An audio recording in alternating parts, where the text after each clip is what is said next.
changes de ton quand tu me parles, sinon ça va le fouet qu'on va continuer cette séance. Je répète, pourquoi tu refuses de parler à tes parents? Si tu ne me réponds pas, je vais te... Wesh, je vais te dire pourquoi en fait, frère. Je te jure, mes parents me cassent les couilles, ils me fatiguent. Et ils t'ont fait quoi tes parents? Si je te dis, tu vas pas me croire.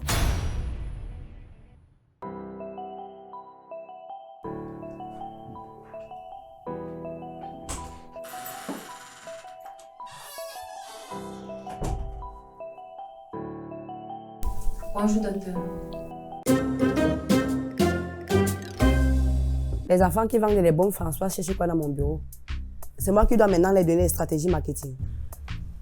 Pardon, qui sortez. Si c'est pour vos bonnes François, là, j'en ai plein à la maison. C'est comment avec vous?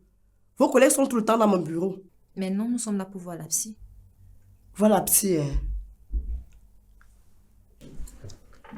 Asseyez-vous.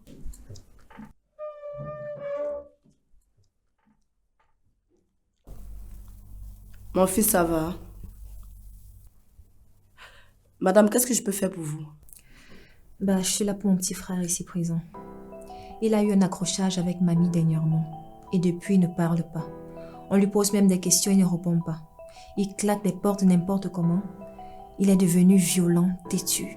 On ne sait plus comment se comporter avec lui. J'ai même dû le ramener par la peau des fesses pour qu'il arrive ici ce matin. C'est un enfant comme ça qui menace toute une famille. Bien évidemment, nous sommes dépassés. Ne vous inquiétez pas, vous êtes à la bonne adresse. Je vais voir ce que je peux faire pour vous aider. Merci, docteur. Pas de quoi. Vous allez me laisser un brin de causette avec lui, question de connaître l'origine du problème. D'accord. Mais docteur, venez. Docteur, soyez moins brusque avec lui. Il est très violent. Ouais. Bon, Stéphane, tu te tiens tranquille, d'accord?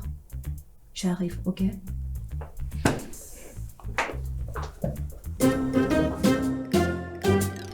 Ouh, vous avez écouté. Sa sœur confirme qu'il est violent. Devrais-je me méfier? Confrontons-le. Ou je suis la petite intercontinentale ou je ne le suis pas.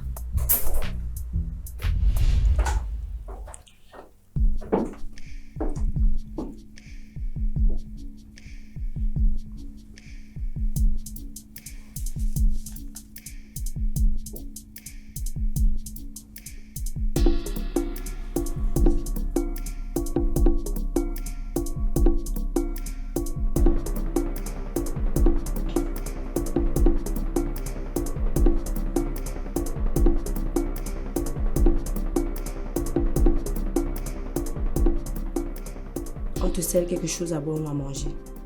Non, je ne veux que dalle de vous. Tout ce que je veux, c'est en finir avec cette séance à la con et me casser d'ici. Mais il est violent, hein? Dites à ce petit qu'il a la violence en face de lui, parce que même avec les mains, ma mère est prête. Non mais... Ce sont mes séances que tu insultes comme ça. Oui, vous les psychologues, c'est toujours des conneries avec vous. Que des conneries. Vous les petits enfants des riches à qui on offre des vacances en Europe là. Je ne suis pas vos petits blancs. Tu tentes, tu vas me voir. Dis-moi d'abord pourquoi tu refuses de parler à tes parents.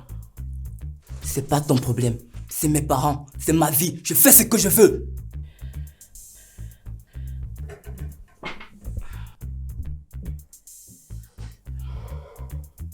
Mon petit, jusqu'ici tu ne sais pas à qui tu t'adresses. Donc tu changes de ton quand tu me parles, sinon ça va le fouet qu'on va continuer cette séance.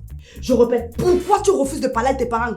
Si tu ne me réponds pas, je vais te... Wesh, je vais te dire pourquoi en fait, frère. C'est une vraie dinguerie. Tu vas d'abord m'arrêter tes wesh et tes frères là. Je suis ta psy, ton docteur, pas ton frère. En fait, mes parents me cassent grave les couilles, frère. Je t'ai demandé d'arrêter de m'appeler frère.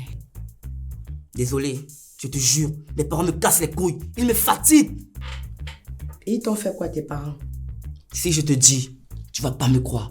Tu ne me dis pas toujours ce qu'elle a fait. Je suis rentré tard parce que c'est passé jouer à la Nintendo avec mes potes comme d'hab. Quand je rentre, la daronne m'arrête, elle m'agresse, elle me crie dessus. Docteur, tu imagines? Et là, j'en avais marre.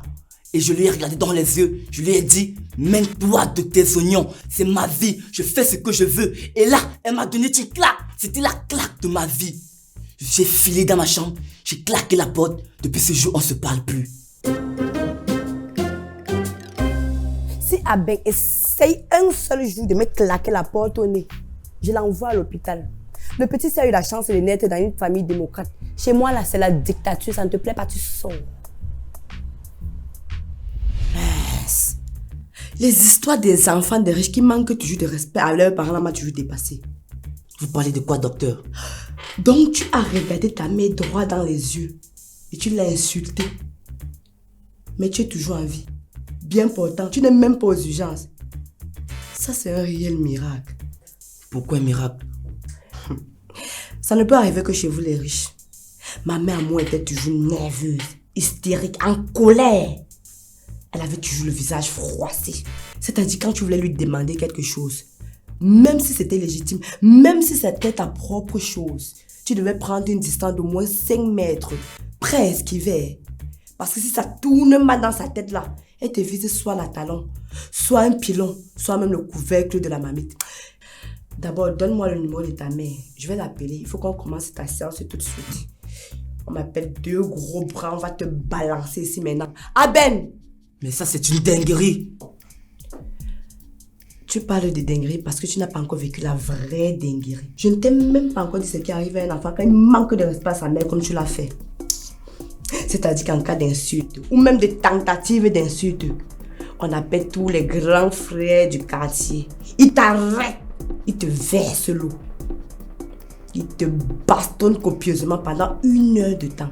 Et si tu pleures, on te fouette encore bien parce que tu as pleuré. Putain de dinguerie. Et ce n'est pas toi. Ta mère qui dit qu'elle n'a jamais 5 francs. Le jour où elle te donne l'argent d'aller lui faire le transfert de crédit en route. Pour appeler tous les oncles et les tantes de la famille pour dire que tu essayais de la tuer. Mais excusez-moi, votre daronne, elle est vraiment déconnée. Ce qu'elle fait, on appelle ça la violence mineure. Ça s'appelle de l'éducation. La meilleure éducation. Pour que tu ne te retrouves jamais à dire à ta mère, occupe-toi de tes oignons. Parce que tu sais qu'à la seconde qui suit, tu peux te retrouver aux urgences, sous oxygène ou même dans le coma. Donc mon petit, c'est pour te dire de ne plus jamais manquer de respect à ta mère. Parce que si tu refais un truc de ce genre, je vais personnellement recommander ces pratiques à ta maman. Non, je t'en supplie, docteur. Ne faites pas ça, je vous en prie. J'ai démasqué l'adversaire. Dites au petit si qu'au village, on m'appelait Bangando. Bon, pendant que tout le monde fuyait le serpent, moi je le poursuivais et j'arrêtais. Donc même le diable, j'affronte en face, face to face. Ok, promets-moi d'être un enfant sage, obéissant, calme, gentil, droit et très serviable.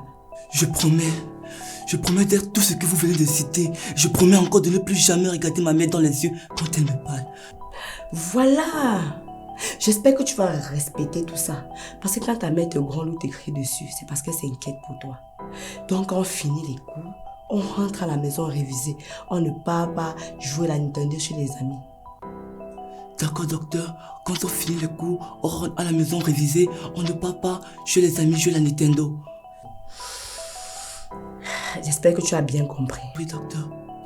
Vas-y. Merci.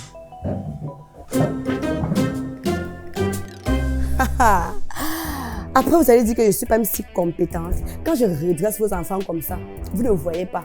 Normalement, vous devez me donner les éloges, m'apporter même le champagne au bureau. Vous allez me respecter un jour dans ce continent. Ah oui, je suis la psy intercontinentale, donc même les problèmes interplanétaires, je gère. Ah oui, sacrée Pascaline.